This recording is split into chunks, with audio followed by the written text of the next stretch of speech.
Tome su lugar. Muy buenas tardes. Que Dios los bendiga. Que el Señor sea con cada uno de ustedes. Es un gusto poder verles. Es un gusto poder estar aquí el día de hoy y compartir con cada uno de ustedes. Quiero empezar diciendo que el Evangelio es una moneda de dos caras. El Evangelio es una moneda de dos caras. De un lado está la cruz, está la pasión, algo que normalmente celebramos mucho, somos eufóricos con entender la cruz, entender la pasión de Jesucristo, su obra salvífica, su obra redentora por cada uno de nosotros. Pero del otro lado de esa moneda también está la resurrección. Claro, no habría evangelio sin la cruz. Pero la cruz por sí sola, sin resurrección, hubiese sido una muerte igual que cualquier otra, ¿verdad? Era necesario ambos lados de la moneda, han sido necesarios ambos lados, ambas caras de la moneda.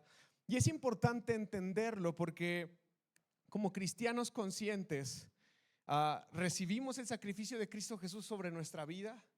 Recibimos su perdón, su salvación, su cuidado sobre nosotros, pero nos levantamos juntamente con Él para una nueva vida.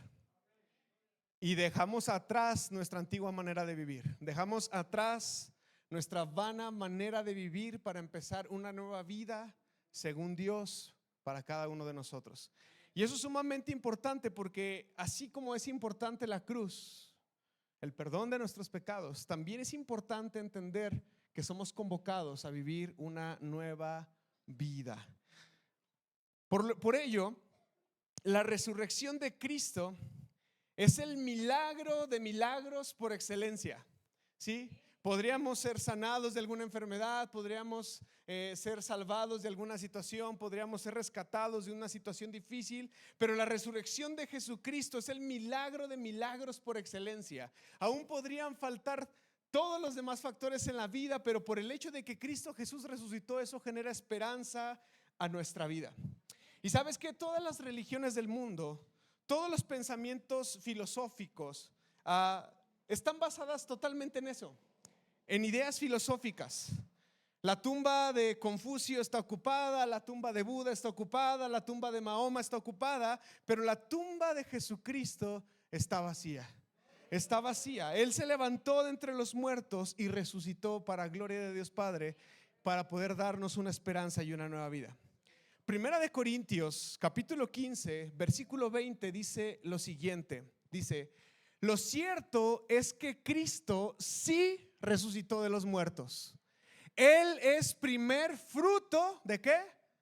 De una gran cosecha. Vamos a leerlo otra vez. Él es ¿qué? Primer fruto de una gran cosecha. El primero de todos los que murieron. Le voy a decir un secreto, mi hermano. Ahí habla de cosecha. Tú y yo podemos formar parte de esa cosecha.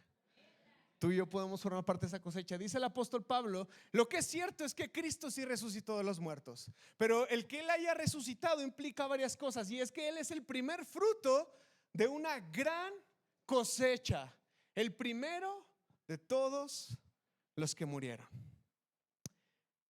Y mi hermano, es que después de la muerte de Jesús en el Calvario, pasaron 3 días y 3 noches de mucha frustración, desánimo y desesperanza para los seguidores de Jesús. Imagínate a las mujeres llorando, desesperadas, inconsolables. Imagínate a los discípulos llenos de tristeza, desilusión, intentando regresar a su antigua manera de vivir. Ellos vieron milagros, obras poderosas. Ellos vieron muy de cerca la compasión de su maestro mientras él sanaba enfermos y mientras él levantaba caídos. Pero ahora estaban incrédulos porque ese maestro a cual habían seguido, ese maestro a cual habían decidido poner su fe y su confianza, había sido crucificado, había muerto y se encontraba dentro de un sepulcro. Los del camino de Emaús, dice la escritura, que estaban confundidos y estaban tristes. Todos absolutamente todos los seguidores de Jesús esperaban que Jesús fuera el Redentor de Israel. Pero parece ser que con Cristo crucificado y sepultado, esa esperanza se había esfumado, como intentar contener agua en nuestras manos. Solamente había dos grupos de personas que estaban gozosos y felices esos días: los principales sacerdotes y Satanás y todas sus huestes. El resto del pueblo lo sufría y lo lloraba. Pero al tercer día algo sucedió.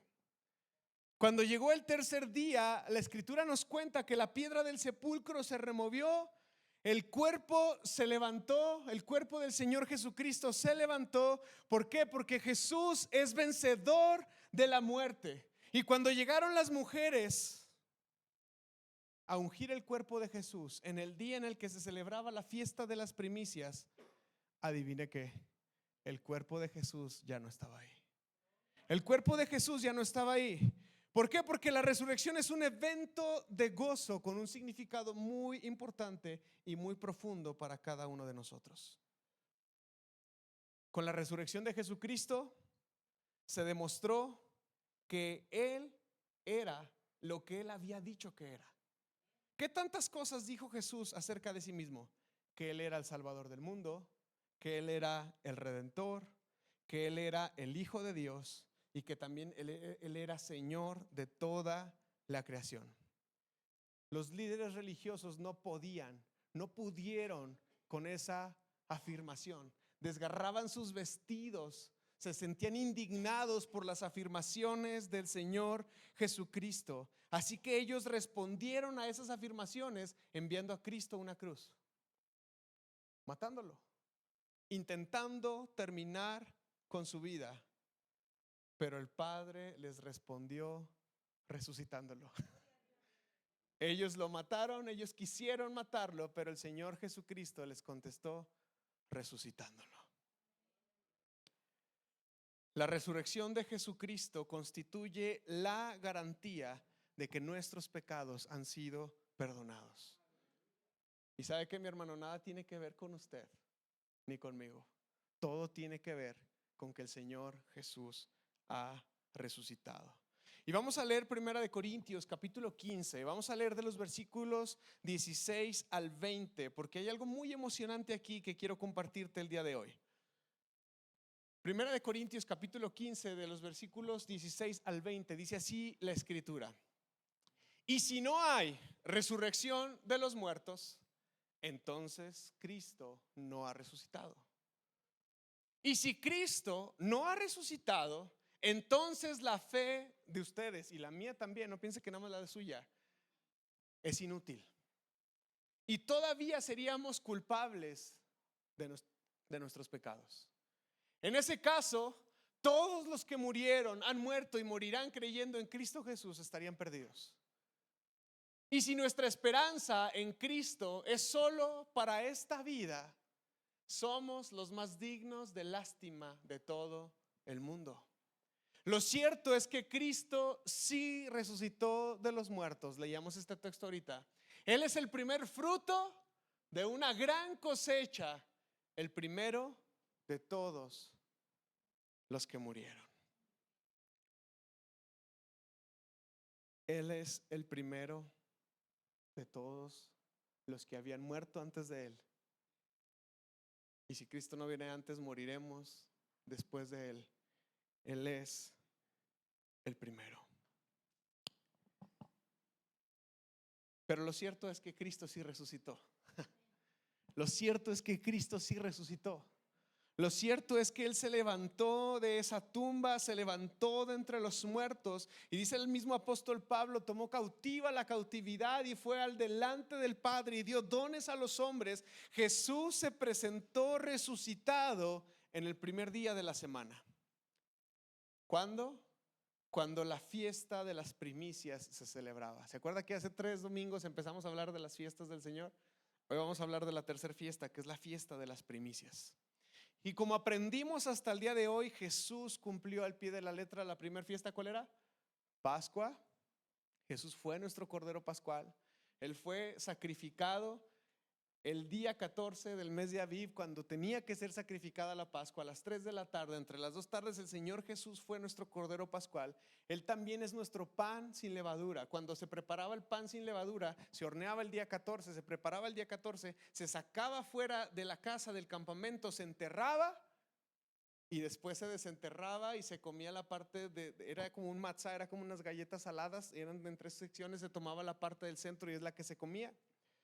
Un tema muy interesante que después podremos detallarlo con más conciencia. Pero Jesús cumplió al pie de la letra la Pascua, los panes sin levadura, y ahora aquí está Jesús cumpliendo al pie de la letra una fiesta, una celebración, que es la fiesta o la celebración de las primicias. 3 días después de su muerte, Israel empezaba a celebrar la fiesta de las primicias, el primero de los frutos de la cebada, y el Señor Jesús se manifestó, se apareció a sus discípulos y se reveló a cada uno de ellos. Quiero invitarte a leer Levítico capítulo 23. Vamos a leer de los versículos 9 al 11. Dice: entonces el Señor le dijo a Moisés: da las siguientes instrucciones al pueblo de Israel. Cuando entres en la tierra que te doy y recojas, ¿qué? La primer cosecha, lleva al sacerdote el primer manojo de tu primer cosecha de grano. Y al día siguiente del día de descanso, el sacerdote la levantará ante el Señor, a fin de que ¿qué? Que sea aceptada a tu favor. Vamos a entender esta instrucción porque es la esencia de la fiesta de las primicias y es la esencia de la resurrección de Jesucristo. Dice: después de que hayas entrado a la tierra prometida que el Señor tu Dios te da, y lleves a cabo tu primer cosecha, vas a tomar el primer manojo que esté listo, que haya dado fruto, y lo traerás al sacerdote, porque el sacerdote lo va a presentar delante del Señor. Y tiene un propósito eso, a fin de que sea ¿qué? Aceptada a tu favor.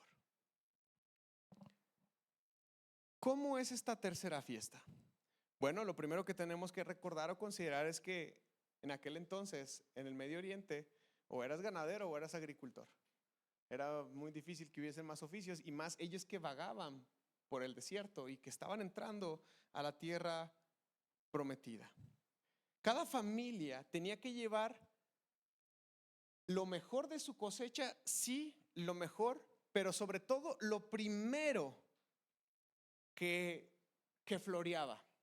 La cebada, ubica la cebada, es como el trigo, ¿sí? Está así cerradita, pero hay un momento en el que se abre y el fruto está ahí, la flor está ahí, el fruto está ahí.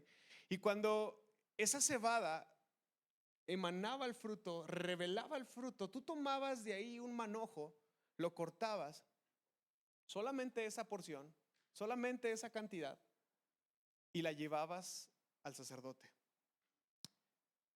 El sacerdote recibía esa ofrenda, la ponía en una gavilla, que pues prácticamente es un manojo, es una porción, y la mecía delante de Dios. Y mientras la mecía delante de Dios, daba gracias a Dios por esa bendición, por esa provisión de parte de Dios, pero a la vez, voy a decirlo de esta manera, era como Dios la aceptaba y entonces Dios daba su bendición sobre el resto de la cosecha. Era como un banderazo de carreras para decir: ahora sí, a cosechar todo lo que se sembró, porque lo que hemos sembrado Dios lo ha aceptado a través de la primicia. ¿Me entiende? Eso era lo que el sacerdote hacía. Claro, después la técnica se fue perfeccionando. Eran tantas las personas que llevaban su gavilla que el sacerdote tomaba de su propio cultivo y la mostraba delante de Dios, y si era acepta, todo el pueblo podía levantar su cosecha. Algo muy interesante es que no podían tomar ni comer nada de esa cosecha hasta no ser presentada delante de Dios y que ésta fuera aceptada. ¿Cuál era el propósito de la fiesta de las primicias? Sí, era dar gracias a Dios, pero también era reconocer su sustento, su cuidado, su protección y su provisión. ¿Sí? Era un pueblo agradecido el cual venía delante de Dios y decía: no voy a mover ni un solo dedo hasta que tú no apruebes esta ofrenda y no me digas que has bendecido lo que me has dado. Qué lindo, qué lindo. ¿Y sabes qué? Cristo resucitó en esta fiesta. Y dice el apóstol Pablo, Él es primicia de la resurrección por excelencia. Vamos a leer Romanos capítulo 6, versículos del 4 al 7. Romanos capítulo 6, versículos del 4 al 7 dice: pues hemos muerto y fuimos sepultados con Cristo mediante el bautismo. Y tal como Cristo fue levantado de los muertos por el poder glorioso del Padre, hace un momento cantábamos eso y se sentía la euforia de entender y reconocer que el mismo poder que operó en Cristo Jesús, imagínate, hasta antes de que Jesús resucitara, la muerte había sido invencible. Hasta antes de que Cristo Jesús resucitara, la muerte había sido invencible. Dice un dicho popular: todo tiene solución menos. Bueno, pues ya la tiene. Ya la tiene en Jesucristo. Y mira lo que está diciendo el apóstol Pablo: Cristo fue levantado de los muertos por el poder glorioso del Padre. Ese poder que operó en Cristo, opera también en nosotros para levantarnos de la muerte, para levantarnos de la corrupción de nuestra vida. Dice: y ahora nosotros también podemos vivir una vida nueva. ¿Para qué aceptas a Cristo? ¿Para qué lo recibes? ¿Para qué te bautizas y vas a seguir viviendo igual que como siempre has vivido? No lo hagas. Pero si recibimos a Cristo Jesús, es porque queremos esa nueva vida en nuestra vida, ¿sí? Dado que fuimos unidos a Él en su muerte, también seremos ¿qué? Resucitados como Él. Sabemos que nuestro antiguo ser pecaminoso fue crucificado con Cristo para que el pecado perdiera su poder en nuestra vida, ya que hay una buena noticia para todos nosotros: no somos esclavos del pecado. No eres esclavo del alcohol, no eres esclavo de tus malos pensamientos, ya no eres esclavo de la pornografía, ya no eres esclavo de ese machismo, ya no eres esclavo de las mentiras, ya no eres esclavo de los chismes. Esa es la buena noticia del evangelio. Hay poder, el poder de Dios está en nosotros para vencer todas esas cosas que nos tenían atados. Amén. A la luz de esto que acabamos de leer en Romanos 4 del 6 al 7, prácticamente Pablo, me faltó un versículo, ¿verdad? El 7, dice: pues cuando morimos con Cristo, fuimos liberados del poder del pecado. ¿Cómo funciona el poder que operó en Cristo en nuestra vida? ¿Cómo funciona? Cuando morimos juntamente con Cristo. Si morimos juntamente con Cristo, ese poder, valga la redundancia, ya no tiene poder sobre nosotros. Y Pablo dice que debemos de llevar una vida nueva, que debemos de sacar adelante una nueva vida con la ayuda del Señor.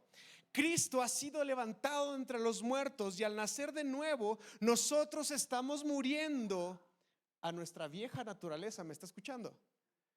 Cuando decimos: sí, Señor, queremos seguirte, queremos morir juntamente contigo y queremos levantarnos juntamente contigo, cuando nosotros hacemos eso, cuando nosotros decimos eso, es porque hemos deseado morir a la vieja naturaleza. Es porque hemos deseado morir al pecado. Y esto es lo que representa el bautismo. Si entramos a estas aguas del bautismo, lo vamos a hacer porque estamos conscientes de que deseamos dejar esa vida atrás. Curiosamente, Israel experimentó un tipo de bautismo al cruzar el Mar Rojo y por primera vez pudieron celebrar las primicias. ¿Cuándo fue eso? Cuando ellos fueron liberados de la esclavitud del pecado. Estaban en Egipto, todo Egipto vino y los aprisionó. Ellos estaban ahí atorados entre el mar y el ejército egipcio. El Señor hizo un milagro y los hizo pasar por el agua. Sí, pasaron en seco, pero pasaron por el medio del agua. Y cuando llegaron al otro lado, ellos habían dejado Egipto atrás para siempre. Ellos habían dejado Egipto atrás para siempre. Estaban entrando en una nueva vida. Y por eso, y solamente entonces, ellos podían celebrar la fiesta de las primicias, porque habían dejado su antigua vida atrás. Por eso nuestro caminar, nuestro andar debe, escúcheme bien, esto es para todos, no nada más los que se bautizan. Nuestro caminar y nuestro andar debe de evidenciar que estamos dando fruto fruto de una nueva vida. Que estamos dando fruto de una nueva vida. Y mismo Señor Jesús dijo, si el grano, la semilla, de lo que quieras, lo que sea, si yo la conservo y la tengo aquí, la tengo ahí en mi estante, en mi anaquel, en mi cocina, y está la semilla, está la semilla, está la semilla, está la semilla, ¿algún día va a ser transformada? No, no va a pasar nada. La semilla va a seguir siendo semilla. Pero si yo deseo que esa semilla produzca frijol, trigo, cebada, una manzana, manzanas, limones, ¿qué es lo que tiene que pasar con esa semilla? Tiene que ser enterrada, tiene que ser puesta bajo tierra, tiene que morir esa semilla, tiene que sacrificarse a sí misma para poder dar un fruto nuevo, para poder dar un fruto distinto. Y Jesús dijo, si el grano de semilla no cae en tierra y muere, no puede llevar fruto, no puede dar fruto, no puede decir soy cristiano y no serlo. No puede ser un seguidor de Jesucristo. Tenemos que morir. Escúcheme bien, tenemos que morir. Es una actitud, es una situación de negación en nuestra vida. Tenemos que morir para poder dar nuestros primeros frutos. De eso se trata la fiesta de primicias. Tenemos que morir para poder dar nuestros primeros frutos. Pregunta, ¿cuáles son esos frutos? Sencillo, frutos de arrepentimiento. Frutos de arrepentimiento. Y hemos aprendido como iglesia que el arrepentimiento no es nada más un redarguir en el corazón de ay, me siento mal porque lo hice y al día siguiente volver a hacerlo, ¿verdad que no? Hemos aprendido que el arrepentimiento a la luz de la Escritura es una transformación de nuestra vida, es un cambiar nuestra manera de pensar para así entonces poder cambiar nuestra manera de vivir. De esa manera nos arrepentimos, dejamos de ser lo que éramos antes, dejamos atrás lo que éramos antes. Frutos de arrepentimiento. Así que escúcheme bien, mi hermano. Hoy es el día de celebrar el fiesta de las primicias y nosotros también entregamos nuestras primicias con nuestro verdadero y sincero arrepentimiento. Bien dijo San Agustín que la confesión de malas obras es el principio de buenas obras. El arrepentirnos, el decidir dejar atrás nuestra vana manera de vivir y hacer algo al respecto para ser cambiados y ser transformados es el principio de una nueva vida. Y así cada uno de nosotros puede dar fruto, un fruto de arrepentimiento. El arrepentimiento significa cambio de dirección, significa transformar nuestra manera de pensar, transformar nuestra manera de vivir. Y si hemos recibido la salvación del Señor Jesucristo y si hemos decidido ya salir de Egipto, que hablamos eso hace 8 días, si hemos decidido abandonar la esclavitud del pecado, entonces es el momento de dar fruto de arrepentimiento. ¿Por qué? Porque tu vida tiene que darle a Dios fruto, una primicia, como una ofrenda agradable. ¿Sabes qué tienes que darle al Señor? Lo mejor de tu vida, no las obras. Tu fuerza, tu vigor, tu energía, tu fe, tu devoción, no tus obras. De esa manera podemos darle fruto al Señor. Mi hermano, esas son nuestras primicias. Esas deben de ser nuestras primicias. Lo mejor de tu cosecha. Quizás antes perdías el control y te dejabas dominar por cualquier cosa, pero ahora sometes tu vida y tu voluntad a Cristo. Quizás antes mentías y eras un gran mentiroso, pero ahora hablas con verdad. Quizás antes blasfemabas y decías un montón de malas palabras y ofendías a la gente con tus palabras y lo hacías de manera consciente, pero ahora bendices a las personas. Quizás antes eras un egoísta de primera, pensabas solamente en ti y solamente en ti, pero ahora abres tus manos con generosidad para bendecir a otros. Ahora piensas en otros. Quizás antes te gobernabas por la sensualidad de la vida, pero ahora caminas en pureza. Quizás antes te emborrachabas, te embriagabas, te drogabas y perdías el control de ti mismo, pero ahora caminas en sobriedad y en control. Eso es la vida cristiana. Eso es dar fruto. Eso es dar fruto. No es venir los domingos a la iglesia. No lo es. Así que la resurrección de Jesucristo nos ofrece 3 garantías. ¿Les gustan las garantías, mis hermanos? Ahí les van 3 garantías. La primera es que la resurrección de Jesucristo es la prueba más poderosa de que la naturaleza justa de Dios quedó satisfecha con la muerte de Jesús en nuestro lugar. Es decir, el pago fue hecho y fue aceptado como adecuado y suficiente. Quizás alguna vez en tu vida te has sentido en deuda con Dios. Quizás alguna vez has sentido que tú merecías o mereces la ira de Dios sobre tu vida. Bueno, la resurrección de Jesucristo es una garantía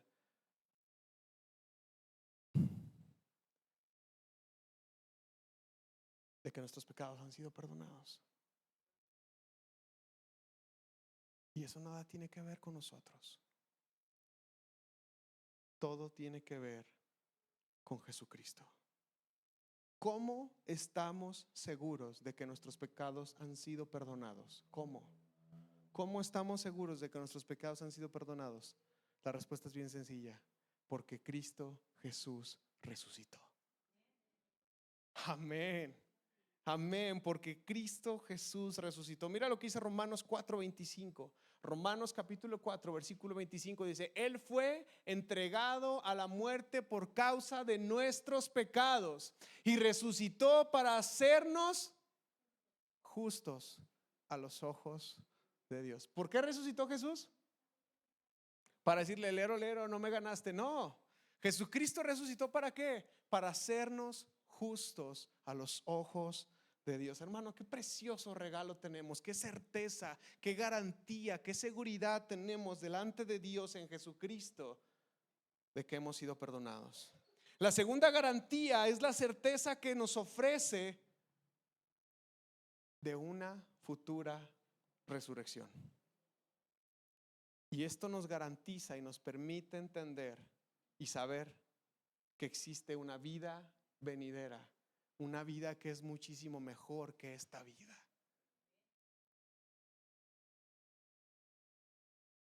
La pregunta que todo el mundo nos hacemos es: si un hombre muere, ¿vivirá otra vez? Y la ciencia solo puede decir que no lo sabe.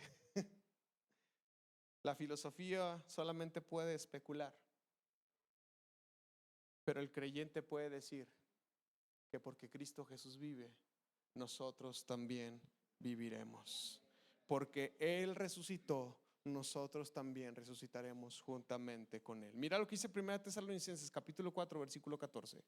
Dice: pues ya que creemos que Jesús murió y resucitó, también creemos que cuando Jesús vuelva, Dios traerá junto con Él a los creyentes que hayan muerto. ¿Qué significa eso?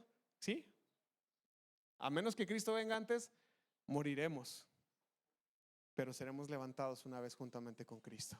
Y esa es la esperanza que mueve y que hace arder nuestros corazones día con día.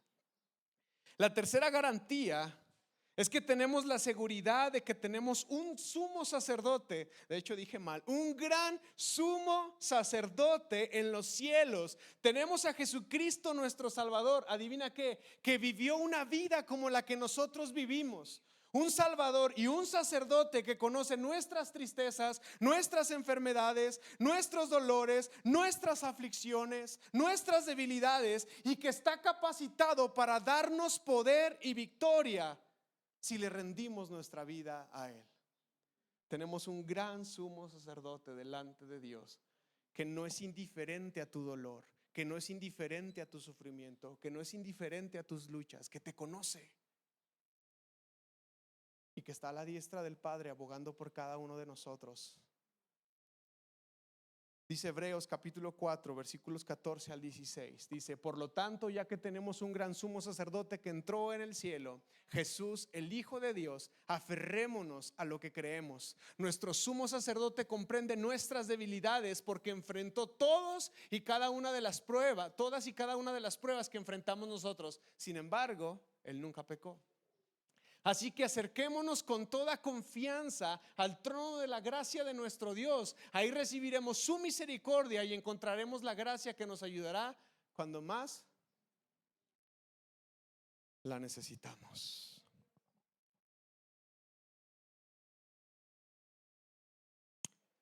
¿Es preciosa la resurrección de Jesucristo? Así es, lo es. Y nos da toda esta certeza, nos da toda esta garantía y nos da toda esta seguridad. Déjame decirte que de principio a fin, de tapa a tapa, desde el Génesis capítulo 1, está anunciado, está profetizada la obra redentora de Jesucristo por cada uno de nosotros. Todo lo que observamos en la Escritura con respecto a la creación, con respecto al arca de Noé, con respecto al tabernáculo, con respecto a la nación de Israel, todo lo que encontramos en la Escritura nos repite un patrón. Cosas que han sucedido en lo terrenal que son solamente sombras de lo celestial. ¿Sabes por qué? Porque el plan maestro de Dios, el proyecto de Dios es volvernos al jardín, es volvernos al paraíso, es que podamos volver a disfrutar de la creación en plenitud como el Señor la entregó una vez a Adán y a Eva. Y quiero hablarte de la historia de Noé rápidamente para entender estos paralelos de los cuales les hablo. En la historia de Noé encontramos cosas muy interesantes e impresionantes. Sabemos que Noé encontró gracia ante los ojos de Dios, ¿verdad? Eso dice la Escritura. Y como encontró gracia ante los ojos de Dios, el Señor le pidió que él construyera una arca de 3 pisos. Una arca cubierta con brea o calafateada con brea por dentro y por fuera, construida con madera, una madera en particular de un material que se llama gofer. Un dato interesante es que esa madera se utilizaba para construir ataúdes en la antigüedad, porque era una madera en un cierto sentido incorruptible, de mucha resistencia, de mucha fuerza. En ese sentido, suena raro decirlo, pero el arca parecía un ataúd gigante. Era como un ataúd gigante. Y en la historia de Noé aprendemos que para venir al Señor tenemos que subirnos al arca. Tenemos que morir a nosotros mismos, entrar por la única puerta que esa arca tiene, que es Jesucristo. Jesús dijo acerca de sí mismo que Él era la puerta. Y solamente adentro del arca podemos flotar sobre las aguas del caos, la corrupción y de la muerte. Solamente adentro del arca.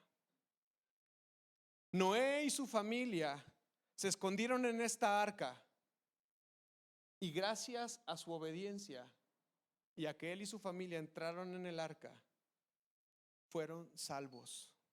Pero ¿sabes por qué fueron salvos? Por seguir las instrucciones del Señor. Salvos por seguir las instrucciones del Señor. El arca estaba cubierta con brea, como ya se los dije. Es una palabra que tiene la misma raíz gramatical que la palabra expiación, que significa cubrir o estar cubierto, que significa ser perdonado. Así como Adán fue cubierto en su desnudez, ¿se acuerdan? En Génesis capítulo 3, que el Señor mató un cordero para cubrir la desnudez de Abraham. Es la misma palabra. Nosotros hemos sido cubiertos con la sangre preciosa de Jesucristo.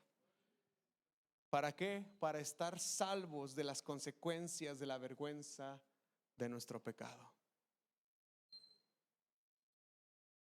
Hay una canción de niños bien bonita que dice: en el arca de Noé caben todos, caben bien. En el arca de Noé cabes tú también. El arca tenía el espacio suficiente para que quien desease entrara. La salvación de Jesucristo tiene el tamaño suficiente para que quien desee pueda entrar, para estar a salvos de las consecuencias de la vergüenza de nuestros pecados.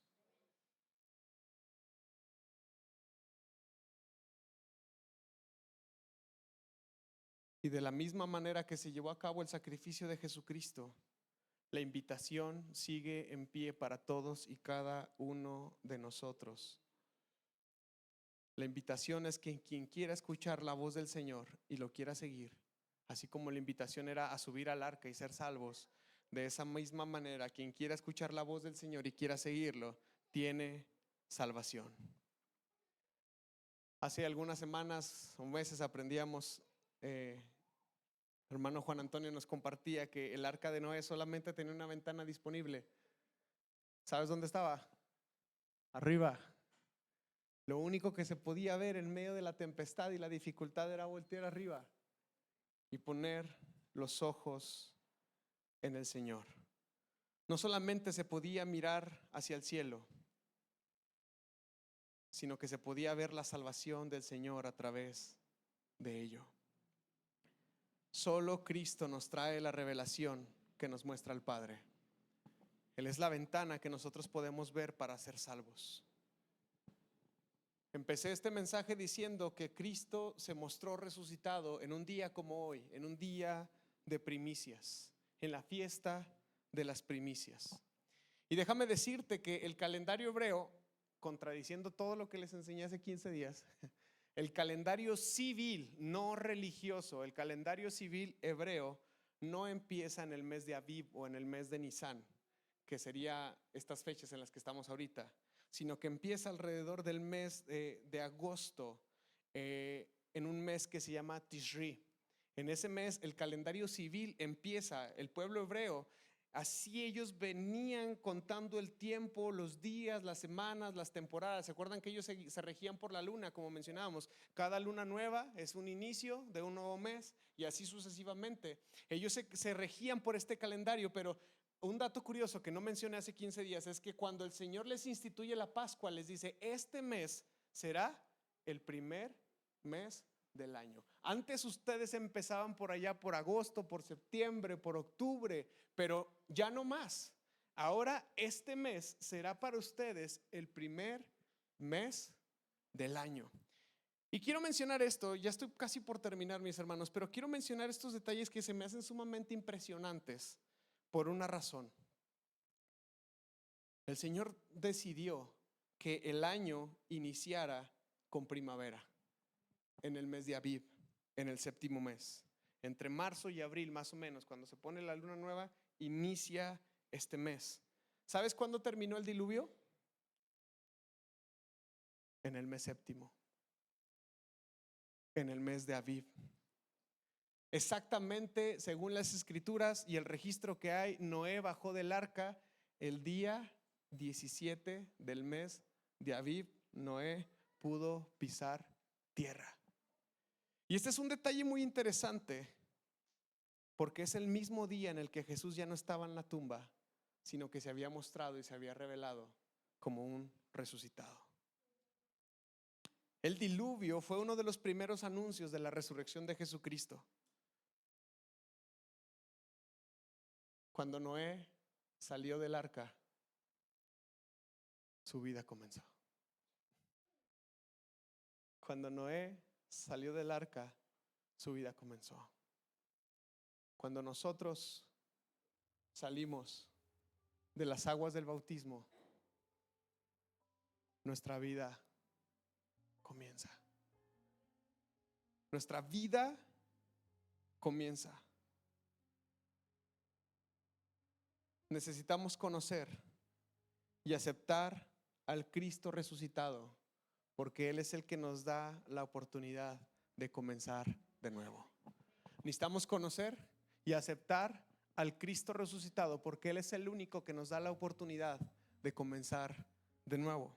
Es el único. Solo la primicia tiene que ser cortada, llevada al templo, tiene que ser mecida delante de Dios, se tiene que expresar gratitud, y entonces la bendición del Señor viene sobre la mesilla, sobre el manojo de cebada, y entonces, y solamente entonces, puede ser cortado el resto. Así se garantizaba provisión, seguridad y cuidado de Dios. Mira lo que dice Romanos capítulo 5 versículo 10. Pues como nuestra amistad con Dios quedó restablecida por la muerte de su Hijo cuando todavía éramos enemigos, con toda seguridad seremos salvos por la vida de su Hijo. Podemos leer todos juntos este texto. Dice: pues como nuestra amistad con Dios quedó restablecida por la muerte de su Hijo, cuando todavía éramos sus enemigos, con toda seguridad seremos salvos por la vida de su Hijo. Mi hermano, una cosa es ser reconciliado y otra cosa es ser salvo. La muerte nos reconcilió, su vida es la que nos salvó. Es la que nos rescata de nuestra vana manera de vivir. Es la que nos rescata de la vana manera de vivir. Las primicias, la fiesta de las primicias es igual de importante que Pascua y panes sin levadura. Te voy a decir por qué y espero que ya lo entendamos para ya ir aterrizando en todo esto. Si la gavilla, el manojo, la primicia no era traída al templo y no era mecida delante de Dios y no se agradecía su bendición y su cuidado, entonces no había luz verde para cosechar todo lo demás. Entonces no había cuidado, no había protección, no había provisión, no había sustento. ¿Se acuerdan cuando Jesús resucita y vienen las mujeres y una de ellas intenta tocarlo y el Señor le dice: no me toques, no me toques, y le da una demasiado fresa, le da una razón: no he subido a mi Padre. Jesús no solamente resucitó en la fiesta de primicias, Jesús es la primicia. Él es la primicia, el primero en morir como semilla, caer, cultivarse, crecer, dar fruto, ser cortado y ser presentado delante de Dios. Y gracias a que Él es la primicia, gracias a que Él es el primero que se presenta delante de Dios, gracias a eso nosotros podemos dar fruto y ser cortados también y ser presentados delante de Dios. ¿Me está entendiendo? Si Cristo no hubiera resucitado, si Él no hubiese sido presentado delante de Dios como la primicia por excelencia, ninguno de nosotros pudiésemos ser levantados como hombres y mujeres nuevos. No tendríamos la oportunidad de iniciar una nueva vida. El Señor cambió el calendario de los hebreos y les dijo: no más, su año empieza con la primavera. Porque antes empezaba en el otoño, cuando no hay vida, cuando hay oscuridad, cuando no hay cosecha, cuando nada está dando fruto, cuando las hojas de los árboles se caen, cuando los días son más oscuros, cuando la oscuridad es más densa. Y Jesús dice, el Señor, dice: no más, no más, de ahora en adelante su año comienza con la primavera. El primer paso que damos como cristianos es dar fruto. El primer paso que damos como cristianos es dar fruto. Nuestra vida ya no empieza con oscuridad, empieza con la vida de Dios, cuando todo está verde, cuando todo es pleno. Y así como Cristo ha dado fruto, nosotros podemos dar fruto. Por eso Jesucristo dijo: consumado es. Mi hermano, te comparto esto con mucha alegría y con mucho respeto. El invierno terminó. Jesús murió y resucitó. La primicia ya fue aceptada y ya fue recogida. ¿Qué estás esperando para dar fruto? ¿Qué estás esperando para que tu vida comience? Todo ha sido dado y todo ha sido puesto para la gloria de Dios. Y así nuestra vida comenzó.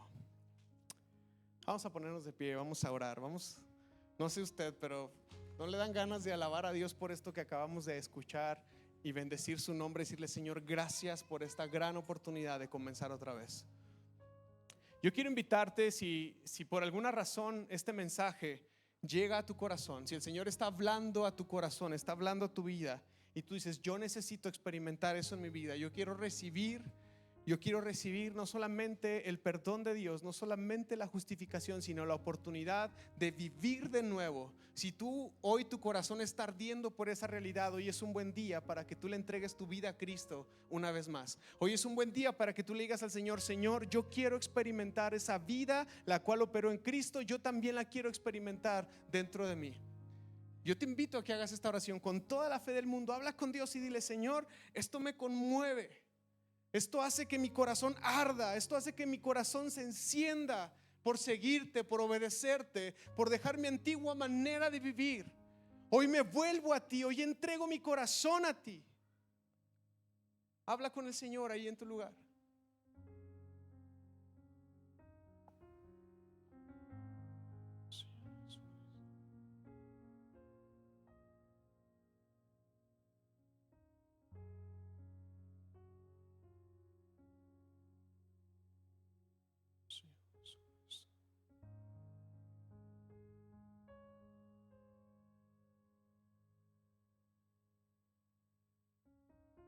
Hoy esa separación de enemistad que ponía una barrera entre nosotros y Dios ha sido quitada por Cristo Jesús. Hoy tenemos la oportunidad de presentarnos delante de Dios con la seguridad de que hemos sido limpios y hemos sido justificados por la obra de Cristo Jesús en la cruz. Pero no solamente eso, hoy podemos experimentar el poder de Dios que levantó a Cristo de entre los muertos. Podemos experimentarlo en nuestra vida para dejar atrás nuestra antigua manera de vivir. Si tú estás cansado del alcohol, de las drogas, de las malas amistades, de ser un hombre ausente en tu casa, si hoy estás cansado de las flaquezas de tu vida, tus caídas, tus deslices, si hoy estás cansado de tu vana manera de vivir, sin sentido, sin fruto, sin emoción, sin esperanza, hoy puedes entregarle tu vida a Cristo. Y si quieres hacer eso, por favor repite esta oración después de mí. Señor Jesús, me conmueve en gran manera que hiciste todo esto por mí.